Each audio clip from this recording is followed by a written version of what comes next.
पाणीचा बघितला आणि दोघांनी तिकडे तिकडे शेजारी पाजारी शेतात सगळीकडे बघितला पण बैल सापडला नाही. दुसरा बैल चोरीला गेला होता.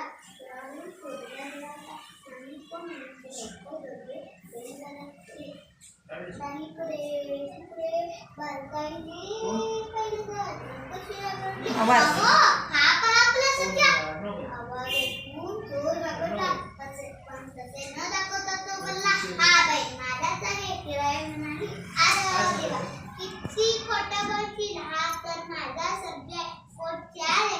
सांभाळून मोठं केलंय मी.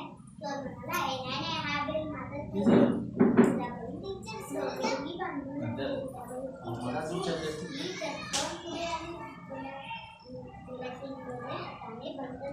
सांग बैलाचा कोणता डोळा आहे. बरोबर सांगितले तर बैल तुझा चोराने अगोदर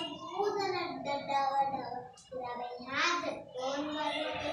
बैलाचा कोणताही डोळा अजून नाही असे चोरी चोर सापडला.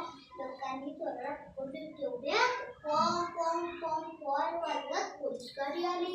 पोलिसांनी चोराला गाडीत बसवले आणि घेऊन गेले. चोराला शिक्षा झाली. लोक तो हिराबाईचे कौतुक करू लागले. अशा प्रकारे चतुरीने आणि हुशारीने हिराबाई चोराला पकडून दिले. माणिकची बायको हिराबाई आनंदाने घरी गेले. तात्पर्य चतुरीने आणि हुशारीने हिराबाई चोराला पकडून दिले.